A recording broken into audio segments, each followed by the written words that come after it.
ভাই রে, মানে জামাত ইসলামের যে মিষ্টি কথা বা আমরা এতদিন যা শুনতাম, আজকে জামাত ইসলাম থেকে যে রিয়েকশন আসছে এনসিপির জন্য, বোঝা উচিত যে কথা কোন লেভেলে যাইতে পারে। আমার কাছে গেছে গেল কয়েকদিন আগে সম্ভবত মির্জা আব্বাস সাহেব বিএনপির, তিনি এরকম একটা কথা বলছিলেন যে কথাটা আজকে আমাদের জামাতের যিনি কি বলা হয় যে সেক্রেটারি আছেন, মিয়া গোলাম পারওয়ার, তিনি আজকে কঠোর ভাষায় এনসিপির ধাঁচিয়া উড়াই দিছে। বাট আমি একটা জিনিস বুঝতে পারতেছি না, আজকে একটু আগে সামান্তা শারমিন তিনি বলছিলেন জামাত এবং আওয়ামী লীগ মুদ্রার এই পিঠ ওই পিঠ, বিএনপিকে আবার তারা সাইড করছে। মানে এখন কি বিষয়টা এরকম যে বিএনপির দিকে ঘেঁষতেছে, এই জন্য জামাতকে এনসিপি একের পর এক বাস দিচ্ছে। হান্নান মাসুদ যে ডায়লগ দিছে জামাতের নেতা কর্মীরা বট বাহিনী, সুযোগ পাইলে আপনারা মারধর করেন, আপনারা বাটপার। তারপর হচ্ছে রাজনৈতিক প্রতারক, নাহিদ ইসলাম বলছে যে জামাত হচ্ছে রাজনৈতিক প্রতারক একটা দল, সংস্কারের নামে অনেক গুটিবাজি করছেন। এই যে কথাগুলো হঠাৎ করে এনসিপি থেকে আসতেছে একের পর এক, এটার ব্যাকগ্রাউন্ড কাহিনী কি? মানে সেট আপটাকে অন্যদিকে যাচ্ছে। যেমন এই জামাতের পিঠে ভর করে এনসিপি জীবিত ছিল, আজকে জামাত এগুলো ডিজার্ভ করে এনসিপি যা বলে। কেন? কারণ জামাত আর এনসিপি মানুষ মনে করছে মুদ্রার এই পিঠ ওই পিঠ। ইভেন এনসিপি জামাতেরই টিম বি টিম সি হিসেবে চিহ্নিত ছিল। আজকে কেন এই কনফ্লিক্ট? তো এই কনফ্লিক্ট এনসিপি যেই ভাষায় আক্রমণ করে, জামাত তো আর ওই ভাষায় পারে না, তবে সিস্টেমিকলি এনসিপির ধাঁচি উড়াই দিচ্ছে। মিয়া গোলাম পারওয়ার তিনি বলছেন যে জামাত ইসলামের সাথে পাল্লা দিতে হলে তোমাদের আরো বহুদূর যেতে হবে। এটাই তো সত্যি। এই নাহিদ ইসলামকে গ্রোমিং করছে কিন্তু জামাত ইসলাম। ডাক্তার তাহের ভাই তিনি সরাসরি বলছিলেন যে এই 24 জুলাই অভ্যুত্থানের অনেক আগে থেকে নাহিদকে জামাত ইসলাম গ্রোমিং করছে। ইভেন সার্জিস এটা স্বীকার করছে, কাদের স্বীকার করছে যে এই ঘটনায় জুলাই আগস্ট অভ্যুত্থানের নেতৃত্ব, দিক নির্দেশনা যে সমন্বয়করা ছিল তাদেরকে জামাত ইসলাম মোটিভেটেড করছে, গাইডলাইন দিছে, রূপরেখা দেখাই দিছে।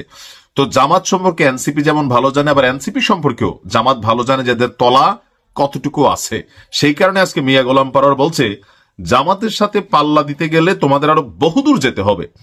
তোমরা নতুন ছাত্রদের দল, তার মানে এনসিপি কে তিনি নাম না নিলে আমরা বুঝা নিছি, জন্ম নিয়েই বাপের সঙ্গে পাল্লা দিও না। তার মানে এনসিপির বাপ হইল জামাত, আর আব্বার সাথে ছেলে হইয়া যেন পাল্লা না দে, তিনি বলছেন।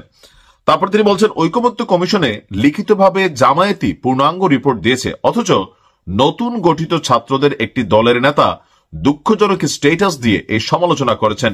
কেউ তাদের নাম নেয় না, চাইছে জামায়াত যেন সমালোচনা করে। 24 আন্দোলনে তারা অনেক ভূমিকা রেখেছে। এখন কেউ কেউ বলছেন জুলাই সনদ থেকে জামাত এবং এনসিপির দূরত্ব হয়েছে কেন? আমরা প্রথমে জানতাম পিআর নিয়ে জামাত কিন্তু জুলাই সনদে স্বাক্ষর করবে না, কিন্তু পরের দিন অনুষ্ঠানে জামাতের যিনি আমির সাহেব আছেন, আরেকজন ডাক্তার তাহের ভাইকে আমরা দেখলাম জামাত সেখানে সাইন করে আসো। ঠিক আর একদিন পরেই বা 2 দিন পরেই হঠাৎ করে জামাত নিয়ে এই আলোচনা শুরু হয়ে গেল। কেউ কেউ বলছেন যে জামাত এনসিপি কে বলছে না আমরাও সাইন দিব না, তোমরাও দিও না। কিন্তু যেহেতু জামাত গিয়ে সাইন দিয়ে চলে আসছে, সুতরাং জুলাই সনদের ভ্যালুটা তৈরি হয়ে গেছে। যদি মাত্র শুধু বিএনপি দিত, জামাত এখানে সাইন না করতো, এনসিপির আন্দোলনের রূপরেখাটা বা সরকারকে চাপ প্রয়োগ করাটা শক্তিশালী হইতো। কিন্তু 3 নাম্বার দল হিসাবে এই মুহূর্তে মাঠে থাকে না যে 3 নাম্বার আউট অফ টপিক বা আউট অফ গ্যালারি, তো সেই হিসাবে এনসিপি কিন্তু এখন গ্যালারির বাহিরে চলে গেছে। ইভেন এনসিপি সাইন করলো না কি করলো না, এতে জুলাই সন্ধ্যের কিচ্ছু যায় আসে না।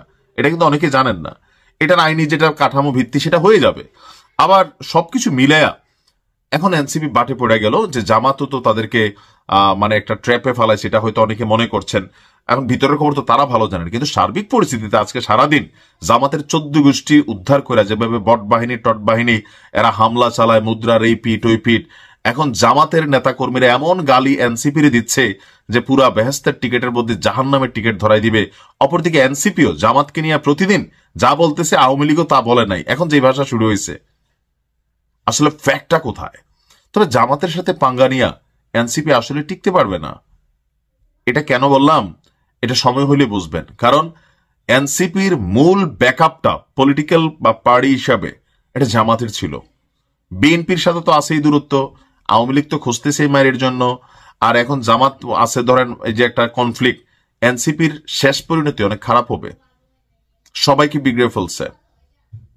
দেখা যাক কি হয়। ভালো থাকুন।